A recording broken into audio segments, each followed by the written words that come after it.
नमस्कार, स्वागत है आप सभी का अमर उजाला द बोनस में। मैं हूं आपके साथ प्रतीक्षा। मार्च का महीना जब शुरू होता है तो दो चीज़ों की बड़ी चर्चा होती है।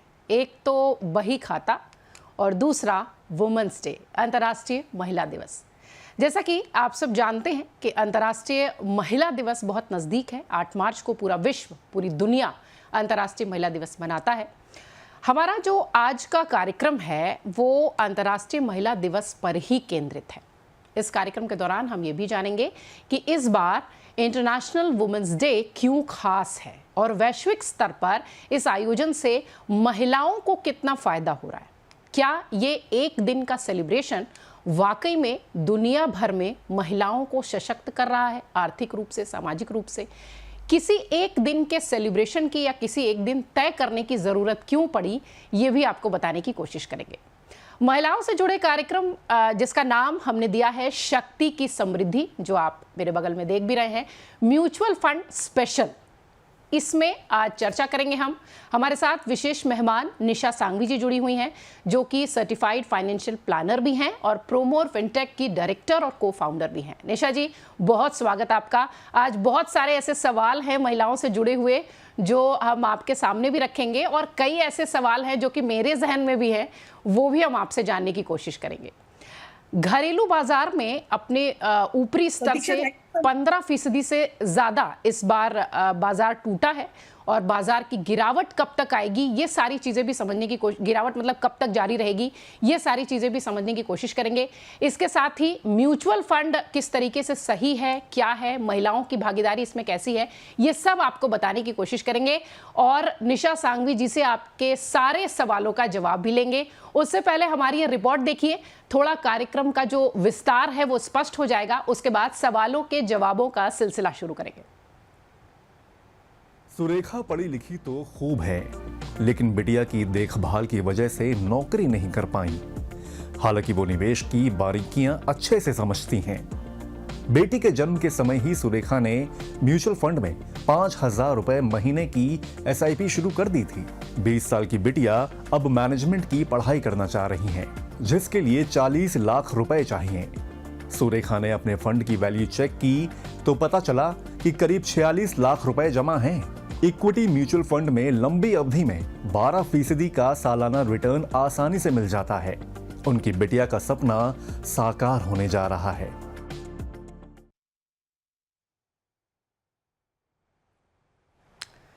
तो सुरेखा को आपने देखा या सुरेखा की कहानी आपने देखी। इक्विटी म्यूचुअल फंड में लंबी अवधि में 12% का सालाना रिटर्न आसानी से मिल जाता है और सुरेखा इस बात से खुश भी हैं कि उनके बिटिया का जो सपना है वो साकार हो चुका है। निशा जी हमारे साथ जुड़ी हुई हैं। आइए जरा सवालों का सिलसिला शुरू करते हैं और समझते भी हैं कि म्यूचुअल फंड का जो निवेश है, क्या वाकई में इन छोटी छोटी बचत से हम एक बड़ा टारगेट पूरा कर सकते हैं? क्या वाकई में म्यूचुअल फंड का निवेश इतना होता है कि अगर हम महीने की छोटी छोटी जो अपनी एक तरीके से कह लीजिए जमा पूंजी है उसको इकट्ठा करें तो क्या हम एक सर्टेन पीरियड के बाद मजबूत लक्ष्य के साथ, आर्थिक रूप से मजबूती के साथ नजर आ सकते हैं? Pratiksha ji, thank you very much. Happy Women's Day. One day is not sufficient. We have to celebrate women every day. ठीक है, सो जब भी हम ये बात कर रहे हैं निवेश करने की, एक हिंदी में कहावत है, राइट, बूंद बूंद से भरता है सागर। तो जब भी ये इन्वेस्टमेंट की हम बात करते हैं तो बहुत सारे मिथ्स है जहाँ लोग कहते हैं कि जब मेरे पास बहुत पैसा होगा ना तब मैं करूँगी, या कोई कहेगा कि मेरे पास अभी तो मैं सोच रही हूँ मैं गोल्ड ही खरीदूंगी, गोल्ड ही बढ़ता है। तो ये भी एक बैरियर होता है कि लोग सोचते हैं कि गोल्ड जो आप टच एंड फील कर सकते हो वही अच्छा निवेश एक इन्वेस्टमेंट है। तो थोड़े से मिथ्स है जो हम आज बस्ट करना चाहेंगे कि एक छोटी छोटी इन्वेस्टमेंट आपने अगर नॉर्मल रूटीन में शुरू कर दी है तो आपको बड़े गोल अचीव करने के लिए बहुत फायदा होगा और होता है। हम 19 साल से यही काम कर रहे हैं और देखा है लोगों के सपनों को अचीव करता हुआ। लोगों ने अपने घर बनाए हैं, लोगों ने अपने बच्चों को फॉरेन भेजा है पढ़ने के लिए।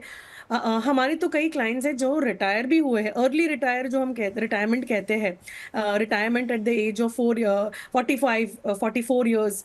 तो निवेश अगर आपने सही तरीके से यंगर एज से शुरू करा, जैसे हमारे कंपाउंडिंग के जो गुरु हम कहते हैं वॉरेन बफे जी, तो वो भी कहते हैं कि जितने लंबे अवधि के लिए आप इन्वेस्ट करेंगे, कंपाउंडिंग इफेक्ट उतना ही आता है।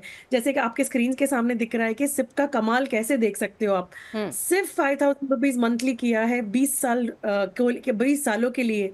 बैंक से कितना कटा? 22 लाख। आपका कितना रिटर्न आया पैसा? 34 लैक्स। तो कुल निवेश राशि कितनी बन जाती है? 46 लैक्स की। तो ये एक बहुत ही बढ़िया एग्जाम्पल है कि जस्ट डूइंग 5000 रुपीज। आजकल तो आप अगर महीने में 2 मूवी देख लो, फैमिली के साथ बाहर खाना खा लो, 5000 तो ऐसे ही खर्च हो जाता है। तो छोटा छोटा इन्वेस्टमेंट आपको यही एक बड़े टारगेट को अचीव करने के लिए हेल्प करता है। बिल्कुल। और निश्चित तौर पर जैसे शुरुआत में आपने कह दिया कि बूंद बूंद से सागर भरता है, तो ये जो एसआईपी है, खासतौर से अगर महिलाओं को देखी जाए तो वो छोटी बचत के लिए वो जानी जाती है। मतलब जब एसआईपी कल्चर में नहीं था तब भी वो छोटी छोटी बचत कर लिया करती थी। हमने पुरानी फिल्मों में भी देखा है, कभी चावल के डिब्बे में, कभी अलमारी के कोने में। तो शायद अब उसको सिस्टमैटिकली उसको एकजुट करने का या इकट्ठा करने का समय है, जो कि म्यूचुअल फंड और एसआईपी बताता है।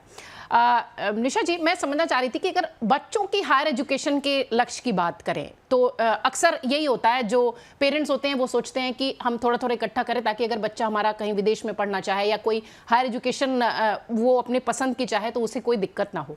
किस तरीके का म्यूचुअल फंड इसके लिए, खासतौर से बच्चों की हायर एजुकेशन के लिए सोचना चाहिए और कितनी अवधि लगभग रखनी चाहिए?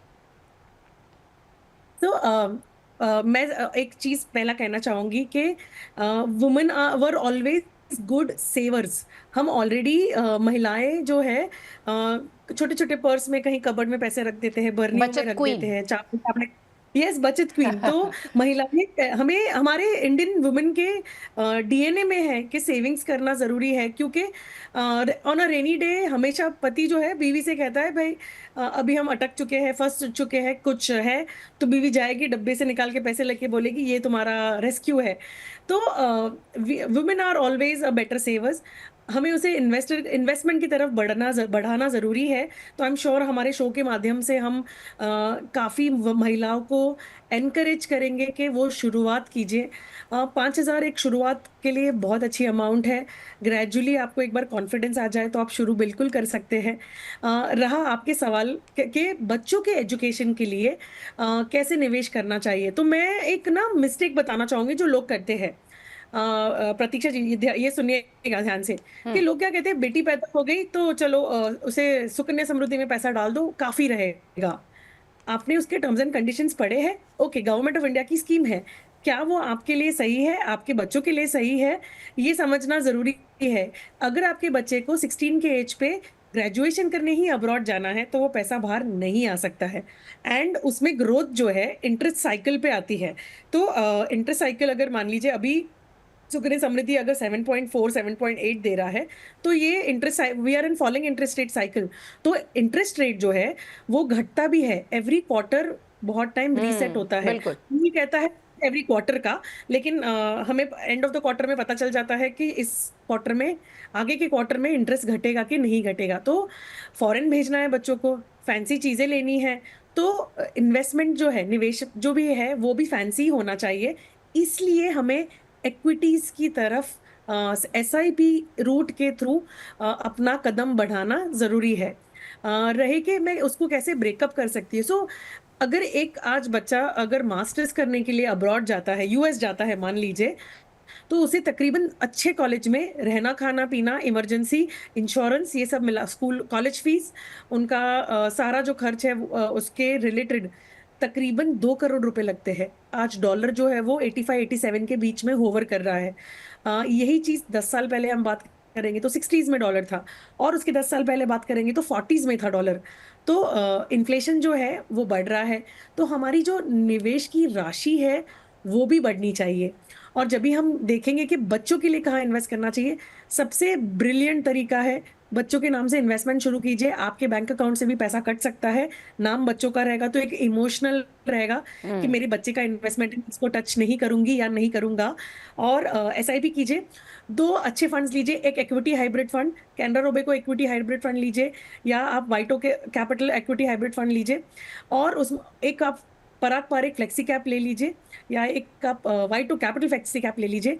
उससे क्या होगा, एक फ्लेक्सी कैप आ गया और एक आपका हाइब्रिड फंड आ गया। बच्चों के एजुकेशन के लिए पैसा है, भले लंबे अवधि का पैसा है, से 7 साल के ऊपर की अवधि होनी चाहिए, तो आप ये फंड्स में एंटर कीजिएगा। अगर नहीं कर सकते तो देन आप बेटर है कि आप रिकरिंग डिपॉजिट करो और पैसे जमा करो, या लिक्विड फंड में डालिए और पैसा जमा कीजिए, क्योंकि वो उधर जब करेंगे तो रिस्क मिनिमल रहेगा। और कोऑपरेटिव बैंक्स में नहीं करना है, आपको प्रॉपर नेशनलाइज बैंक या प्रॉपर प्राइवेटाइज बैंक में ही करना है। इंटरेस्ट मिलेगा, उसके लिए आप छोटे बैंक में मत जाइए। कोऑपरेटिव बैंक स्पेशली जो जिस तरीके से आजकल बैंकरप्ट होने के कगार पे आ गई है, तो आप उधर मत जाइए, क्योंकि आपके बच्चों का एजुकेशन का पैसा है। बिल्कुल निशा जी, मुझे उम्मीद है कि इस कार्यक्रम के बाद ये जो छोटी छोटी बचत करके एक बहुत अच्छा ऑप्शन है एसआईपी, इस पर महिलाएं अब बहुत सिंसियरली सोचेंगी और बहुत सारे जो ऑप्शंस हैं मार्केट में, जैसा कि आपने भी कहा कि नेशनलाइज्ड बैंक के साथ भी बहुत सारे ऐसे विकल्प हैं। आप जब चाहे तब अपने पैसे इन्वेस्ट कर सकते हैं, जब चाहे तब निकाल सकते हैं, बहुत ईजी उसका टर्म्स है। हम बच्चों की बात करें निशा जी, मैंने भी देखा कि कई सारी जो कंपनीज हैं वो चिल्ड्रंस म्यूचुअल फंड्स को जारी करती हैं। तो ये वाले जो फंड्स हैं ये किस तरीके से काम करते हैं, मैं चाहूंगी थोड़ा सा इस पे इलेबोरेट करें आप और थोड़ा विस्तार से बताएं, ताकि जो पेरेंट्स चाहते हैं अपने बच्चों के लिए इस तरीके के फंड्स में पैसा लगाना, वो इस पर कैसे काम करें। तो प्रतीक्षा जी, एक बहुत ही इंपॉर्टेंट स्टेप है जो हर कोई अपने बच्चों के लिए इन्वेस्टमेंट प्लान करेगा, उसके पहले सबसे पहले आपको टर्म प्लान लेना है अपने लिए, ठीक है। सो दैट अगर आपको कुछ हो जाता है या अगर आपकी डेथ हो जाती है, फ्यूचर कैश फ्लो अफेक्ट हो जाएगा, तो वो आपके बच्चों के एजुकेशन के लिए काम आएगा। तो टर्म प्लान खुद का होना बहुत जरूरी है। Term life insurance only and only in form of life, term life, ठीक है। डेथ बेनिफिट प्रोडक्ट है, डेथ होगी तो फैमिली को पैसा मिलेगा, तो ये होना आपके पास जरूरी है, नंबर 1। नंबर 2, जब आप इन्वेस्टमेंट शुरू कर रहे हैं, सो बहुत सारे म्यूचुअल फंड कंपनीज के पास चिल्ड्रन फंड्स है। सो कोई उसको चिल्ड्रन गिफ्ट फंड कहता है, कोई चिल्ड्रन के लिए फंड्स है जो अलग से कहते हैं, यंग सिटीजन फंड कहते हैं। हाँ, हमारे स्क्रीन पे आ गया है। ये सारे फंड्स है जो चिल्ड्रन रिलेटेड है। उसमें भी कैटेगरी है, इक्विटी, हाइब्रिड और कंजर्वेटिव, एग्रेसिव, मॉडरेट, ऐसे भी कैटेगरी होती है। तो हमें, बिकॉज ये बच्चों के लिए है, आपको कंपलसरी अग्रेसिव लेना है। आप इक्विटीज लीजिए, क्योंकि ये लंबे समय के लिए, देखिए आप इसमें देखेंगे तो लीस्ट फंड ने रिटर्न दिया है वो 13.5%, अच्छे हाईएस्ट रिटर्न दिया है आपके 18, क्लोज टू 18%, वो भी आज के मार्केट में सिचुएशन में। अगर हम ये अपसाइड मार्केट में देखते तो ये रिटर्न ज़्यादा होता। तो ये समझना ज़रूरी है कि आप कॉन्जर्वेटिव वे से इन्वेस्ट करोगे बच्चों के लिए या इससे करोगे। अगर आप मुझे पूछेंगे एज अ फाइनेंशियल एडवाइज़र, आपके पास होना चाहिए टर्म प्लान, फिर आप ये बच्चों के लिए निवेश कीजिए। ये बहुत बढ़िया कैटेगरी है जो म्यूचुअल फंड ने स्पेशली क्रिएट की है, क्योंकि जब आप इंश्योरेंस पॉलिसी कोई खरीदते हो बच्चों के लिए या बच्चों के नाम से, आप वो पैसे के ग्रोथ को स्टॉप करते हो एट अ सर्टन परसेंटेज। तो ट्रेडिशनल प्लान्स जो है लाइफ इंश्योरेंस के, जो इन्वेस्टमेंट के हम कहते हैं, उनका रिटर्न जो है वो 5 से 6% तक रेस्ट्रिक्ट हो जाएगा। हमारे सामने लाइव क्लासिक एग्जाम्पल है जहां 12 से 18% तक छूट रहा है। हम तो 10% बोल के लेके आते हैं इक्विटी में इन्वेस्टमेंट करने के लिए, तो 10% की अपेक्षा से आओगे तो आप कभी नाराज नहीं होंगे। और बच्चों के लिए पैसा निवेश कर रहे हैं जो लंबे समय के लिए, तो पैसा बनता ही है। बिल्कुल, मुझे उम्मीद है कि जो भी दर्शक इस वक्त हमारे कार्यक्रम से जुड़े हैं उनके सारे सवाल और सारे उनके जो संशय होंगे वो क्लियर हो रहे होंगे। निशा सांघवी जी लगातार हमारे साथ जुड़ी हुई हैं। निशा जी, चिल्ड्रन फंड्स में जो निवेश करते हैं या जो पैसे लगाते हैं, वो अगर देखिए तो वो एक तरीके से किन किन टारगेट्स को पूरा करने के लिए किया जाता है। जैसे एक हायर एजुकेशन हो गया, अगर ग्रेजुएशन बाहर करके बच्चा करना चाहता है तो इसके अतिरिक्त और क्या क्या चीज़ें इससे जुड़ी होती हैं? क्योंकि कई सारे लोगों के मन में सवाल आता है कि ये म्यूचुअल फंड हमारे लिए है भी या नहीं, हमें इसको लेना चाहिए या नहीं। खासतौर से महिलाएं भी, अगर महिलाओं की ही बात करें, जैसा कि हम लगातार कह भी रहे हैं कि बचत करके एसआईपी एक बहुत अच्छा ऑप्शन है जिससे कि आप अपने भविष्य में स्ट्रांग हो सकती हैं फाइनेंशियली। तो ये जो चिल्ड्रन फंड्स हैं, ये कैसे निवेश करें और म्यूचुअल फंड्स के लिहाज से किन लोगों को ये लेना चाहिए, किन लोगों को नहीं लेना चाहिए, थोड़ा सा इस पर भी रोशनी डालें। ठीक है। सो जब भी हम कोई कैटेगरी देखते हैं म्यूचुअल फंड्स की, तो जैसे हमने अभी एक सैंपल देखा चिल्ड्रंस इन्वेस्टमेंट के लिए, तो ये उन लोगों के लिए है जिनके बच्चों को 15 साल के बाद पैसा लगेगा, 12 साल के। सो इस एवरेज लॉक इन इसमें दो टाइप के होते हैं। एक तो है 5 साल का, या तो 18 साल, बच्चे के 18 साल होने तक का। ये डिपेंड करता है स्कीम टू स्कीम वाइज। तो 2-3 चीजें इसमें एडवांटेज हो जाती है। फोर्सफुली लॉक इन हुआ तो आप उस पैसे को छुओगे नहीं, ऑटोमेटिकली कंपाउंडिंग और मल्टीप्लाई हो रहा है। तो जब भी आप इन्वेस्टमेंट शुरू करते हैं, निवेश शुरू करते हैं, बच्चा बॉर्न हो गया। सो मैं तो हमेशा सबको कहती हूँ कि चिल्ड्रन गिफ्ट फंड हर एक पेरेंट के पास होना चाहिए। कब कब इसमें आप निवेश करना चाहिए? एक तो एसआईपी के माध्यम से आप इन्वेस्ट कीजिए। बेसिकली ये सारे फंड जो आप देख रही है म्यूचुअल फंड्स के कैटेगरी है, ठीक है। आप एसआईपी के थ्रू इन्वेस्ट कीजिए, मंथली, क्वार्टरली, हाफ ईयरली, जो भी आप कर सकते हैं। जब भी बच्चे का जन्मदिन आएगा, बच्चों को भी इन्वेस्टमेंट से हमें एजुकेट करना जरूरी है। उन्हें एक गुल्लक ला के दीजिए कि उसमें बच्चे जमा करेंगे पैसा, और थोड़ा थोड़ा पैसा जमा होकर आप उसको बैंक में लेके जाके डिपॉजिट करके उसके नाम से निवेश कर दीजिए। उससे क्या होगा, बच्चों को भी एक डिसिप्लिन आ जाएगी। जब वो बेफिजूल खर्च करना चाहते हैं तो वो भी स्टॉप हो जाएंगे। तो बच्चे बोलेंगे नहीं, मेरा पैसा इन्वेस्टमेंट में डाल दो।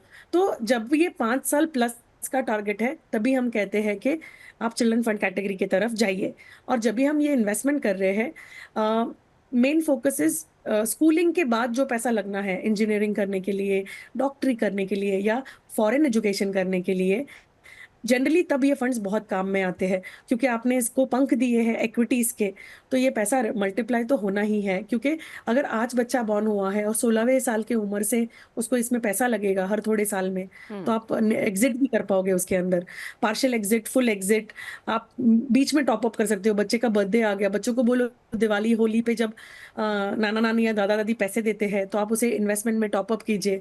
जन्मदिन पे उनको बताइए कि आपको जो बेसिक जरूरत है वो एज अ गिफ्ट लीजिए, बाकी पैसा हम निवेश कर देंगे तुम्हारे फ्यूचर के लिए। तो बच्चे भी आजकल बहुत समझदार है और मानते हैं, एंड स्पेशली जब मम्मी कहती है तो मानना ही पड़ेगा। तो again, circle around being woman, being mother, तो ये एक अच्छा ऑप्शन हो सकता है थ्रू वुमन फॉर चिल्ड्रन। बिल्कुल, एक बिहेवियर जो है वो बच्चों में, निशा जी जैसा कह रही हैं कि आप डेवलप करिए कि कैसे हम सेविंग करें, जितनी ज़रूरत हो बस उतना खर्च करें, बाकी चीज़ों को सेव करने की कोशिश करें। निशा जी, ये तो बात हो गई बच्चों की। अब ज़रा हम अपने उस मूल विषय पर आते हैं जहां से हमने शुरुआत की थी। महिलाओं को निवेश के लिए किस तरह के फंड्स चुनने चाहिए, ये मेरा अपना व्यक्तिगत सवाल भी है। और ये भी मैं जानना चाहूंगी कि क्या वुमेन स्पेसिफिक फंड्स जो हैं वो मार्केट में हैं, बैंक्स या जो भी इस तरीके की कंपनीज है, फाइनेंशियल कंपनीज, वो इस तरीके की चीज़ें करती है? इस पर थोड़ा सा मैं विस्तार से आपसे जवाब चाहूंगी। तो प्रतीक्षा, बिल्कुल है इन्वेस्टमेंट ऑप्शंस। सो वुमेन स्पेसिफिक नेम नहीं रहेंगे, बट मैं इसमें ये कहना चाहूंगी कि क्या एक वुमेन को इन्वेस्ट करना चाहिए? बिल्कुल करना चाहिए। एक इंडिपेंडेंस आती है जब एक फाइनेंशियल, आप एक पैसा जब राशि जमा करते हो, तो ये एक कॉन्फिडेंस देता है कि आप कुछ इन्वेस्टमेंट करने से आपका फायदा हो रहा है। तीसरी चीज, लॉन्ग टर्म वुमेन को भी सोचना ज़रूरी है। एंड हिस्टोरिकल डेटा सेज कि हम एक लेडीज की उम्र ज़्यादा होती है एक जेंट्स से। Women tend to outlive men, right? तो उस पॉइंट ऑफ टाइम, उस एंगल को ध्यान में रखते हुए हमें ये भी ध्यान में रखना है कि we will require more money even if your husband is not there, even if you were dependent on somebody. आप अपना बैकअप क्रिएट कीजिए। तो एक बहुत ब्रिलियंट कैटेगरी है रिटायरमेंट फंड्स। जैसे हमने चिल्ड्रन फंड देखे, वैसे रिटायरमेंट फंड की कैटेगरी है। आप इसमें बिल्कुल देख सकते हैं निवेश करने के लिए। आपको इसको ऐसे सोचना है कि जब मैं 60 साल की हो जाऊंगी, ये मेरा पेंशन फंड बनेगा। तो जब भी हमें काफी निवेशक पूछते हैं कि कोई पेंशन फंड बताओ, कोई पेंशन फंड बताओ, तो आप जब पेंशन फंड में निवेश करते हो तो 20-25 साल इन्वेस्ट करोगे। एक लाइफ इंश्योरेंस पॉलिसी खरीदे तो आपको उसमें बीच में ब्रेक नहीं मिल सकता है, आपको मिस नहीं करना है अपना लाइफ इंश्योरेंस प्रीमियम। तो उससे आपको दिक्कत भी आ सकती है फ्यूचर में, अगर कैश फ्लो कम हो गया या रुक गया। इससे अच्छा आप म्यूचुअल फंड में इन्वेस्ट कीजिए। रिटायरमेंट फंड करके कैटेगरी है, उससे फायदा होगा कि आपके बुढ़ापे का सहारा आप खुद क्रिएट कर रहे हो। आप अगर अपनी गर्ल्स ट्रिप पे जाना चाहते हो तो वो भी आपको उससे भी फायदा होगा। आप अगर बुढ़ापे पे वो पैसा यूज कर रहे हो तो आप अपने पिलग्रिम्स भी प्लान कर सकते हो। और अगर आपको अपने डोनेशन करना है, चैरिटी करनी है, तो वो आपने अगर अपना खुद का पैसा क्रिएट किया है तो आपको दिक्कत नहीं आएगी। एंड मेडिकल कॉस्ट भी बहुत हायर हो रहा है, तो हमें वो प्रोविजन एज अ वुमन भी करना ज़रूरी है। भले छोटा निवेश शुरू कीजिए, लॉक इन में रहेगा तो आप उसको हाथ नहीं लगाएँगे, वो भी एक इमोशनल रहेगा कि ये मेरा रिटायरमेंट का पैसा है। तो महिलाओं के लिए खास तौर से निशा जी जैसा कि बता रही हैं कि उन्हें अपने बारे में बहुत ज़्यादा सोचने की ज़रूरत है। एज के लिहाज से भी जैसा कि निशा जी कह रही हैं, हालांकि भारतीय जो एक तरीके से हम लगातार देखते आए हैं लगातार कि पुरुषों की तुलना में महिलाएं थोड़ा ज़्यादा जीती हैं, तो इस लिहाज से भी हमें बहुत ज़्यादा सोचने की ज़रूरत है। निशा जी, महिलाओं के लिए जो म्यूचुअल फंड में निवेश है उसका एक्चुअल और सही तरीका, मतलब कि बहुत ज़्यादा पचड़े में ना पड़े, बहुत ज़्यादा चीज़ें समझनी ना पड़े, एक सामान्य तौर पर किस तरीके से उसे कर सकते हैं और कैसे हम बहुत सामान्य चीज़ों से बड़ा टारगेट पूरा कर सकते हैं? महिलाओं के लिए ये सवाल इसलिए भी ज़रूरी है क्योंकि उनकी और सारी जिम्मेदारियां होती हैं, उन्हें बच्चे को भी देखना है, घर भी देखना है, और जो बाहर काम कर रही हैं उन्हें बाहर भी देखना है। तो वो किस तरीके से बहुत क्विक उसमें चीज़ें समझ पाएँ जिसका कि उनको आउटकम अच्छा मिले। Okay, brilliant question. सो हम सबको as a woman, right, ornaments बहुत पसंद है, गोल्ड, राइट। और हम क्या करते हैं, अक्षय तृतीया है सोना खरीदो, धनतेरस है सोना खरीदो, दशहरा है सोना खरीदो। हम वो छोटे छोटे कॉइन खरीदते हैं या जो भी हमसे बन पाए हम वो लेते हैं, और हमारे तिजोरी में रख लेते हैं। अब वो बढ़ता, कॉस्ट में बढ़ता है, लेकिन ना ही वो डिविडेंड देता है ना ही वो इंटरेस्ट देता है। और जब भी आप उसको बैंक के लॉकर में रखते हो तो उसका भी आपको बैंक का इंटरेस्ट देना, आपको रेंट देना है, बैंक को आपको एक फिक्स डिपॉजिट रखनी पड़ती है, और आपको बैंक के 5 प्रोडक्ट खरीदने पड़ते हैं। तो मैं पहले गोल्ड के बारे में बात करूंगी कि गोल्ड को कैसे आप बेहतर तरीके से अपने लिए, अपने पोर्टफोलियो में आप उसको जमा कर सकते हैं। सबसे ब्रिलियंट, आप सबसे पहले जो फिजिकल गोल्ड ले रहे हैं वो एक एक एक गिन्नी जो हम कहते हैं या कॉइन बोलते हैं या वो बार बोलते हैं। तो जब भी आप ये कर रहे हो तो फिजिकल लेना बंद कीजिए, क्योंकि जब भी आप लेते हो तभी आप मेकिंग एंड जीएसटी देते हो। बिल्कुल। और जब भी आप उसको बेचते हो और सामने कुछ और खरीदते हो तभी भी आप making and GST, even coin पे मेकिंग एंड जीएसटी लगता है। तो वो चीजें, आप थोड़ी स्मार्ट और वाइज वुमन बनिए आज के जमाने की। तो उससे क्या होगा, आपको पोर्टफोलियो गोल्ड लेना है, आप म्यूचुअल फंड के रूट के थ्रू लीजिए, या अगर आपके पास ट्रेडिंग और डीमैट है तो आप गोल्ड ईटीएफ लीजिए, गोल्ड बीज करके, GOLDBEES, गोल्ड बीस करके आपको दोनों एक्सचेंज पे दिखेगा, एनएससी और बीएससी पे, आप दोनों में निवेश कर सकते हैं। या तो अगर वो भी आपको डीमैट और ट्रेडिंग अकाउंट भी नहीं चाहिए, गोल्ड म्यूचुअल फंड में एसआईपी शुरू कर दीजिए। तो मान लीजिए आपके पास 5,000 है मंथली इन्वेस्ट करने के लिए, 1,000 रुपए की आप गोल्ड की सिप शुरू कर दीजिए। जैसे जैसे गोल्ड का रेट बढ़ेगा वैसे वैसे आपका ये निवेश भी बढ़ेगा। और जब भी मान लो आपको अपना एक कुछ नया गोल्ड अपग्रेड करना है तो ये पैसा विड्रॉ करके आप सामने फिजिकल गोल्ड खरीद लीजिए। तो क्या होगा, मंथ ऑन मंथ आप गोल्ड में इन्वेस्ट कर रहे हैं, एवरेज हो रहा है, मेकिंग भी नहीं दे रहे हैं और जीएसटी भी नहीं दे रहे हैं। सो ये ब्रिलियंट तरीका है गोल्ड में इन्वेस्ट करने का। एसजीबी अभी बंद हो चुके हैं तो इसलिए हम उसकी तरफ नहीं जाएंगे अभी बात करने में। फिर आती है कि हमें और एज अ वुमेन हमें क्या इन्वेस्टमेंट में ध्यान रखना चाहिए। इमरजेंसी कॉर्पस ये बहुत बड़ा एक एस्पेक्ट होता है फाइनेंशियल प्लानिंग का। तो सपोज मान लीजिए कि हम एक नॉर्मल एक 24 ईयर ओल्ड एक वुमन की बात करें, पोस्ट ग्रेजुएशन करके जॉब वर्कफोर्स में आ गई है, अब उन्होंने काम करना शुरू किया है, 2-3 साल में शादी हो जाती है और दूसरे सिटी शिफ्ट हो जाते हैं, तुरंत जॉब भी नहीं मिलता है, तो जॉब छोड़ के आप चले गए, तो बीच में सैबैटिकल आ गया आपके पास। अगर इमरजेंसी कॉर्पस क्रिएट किया है तो आपको अपने पति से या घर वालों से पैसा नहीं मांगना पड़ेगा। आपने वापस जॉब शुरू किया और eventually when you start a family, तभी अगर आपको कोई कॉम्प्लिकेशन की वजह से तभी जॉब ब्रेक लेना पड़ता है, तभी भी आपको पैसे खुद के ऊपर स्पेंड करने की जो जरूरत पड़ती है, तभी हम हिचकिचाते हैं कि पति से या घर वालों से पैसा कैसे मांगूं। तो ये सेकंड सैबैटिकल आता है। तीसरा सैबैटिकल तब आता है जब पेरेंट्स या इन लॉज की तबीयत ठीक नहीं होती है, तो उसकी वजह से उनको अटेंशन चाहिए, तो तभी भी आपको जॉब छोड़ना पड़ता है। एंड फिर इवेंचुअली बच्चे बड़े हो रहे हैं तो बच्चों को तुम्हारा अटेंशन चाहिए। तो ये 4 बड़े सैबैटिकल आते हैं एक नॉर्मल करियर लाइन में। बहुत सारे लोग पीछे रह जाते हैं इसमें। वापस करियर स्टार्ट करने के लिए समय लगता है, क्योंकि जो प्रायोरिटी है वो चेंज होती है।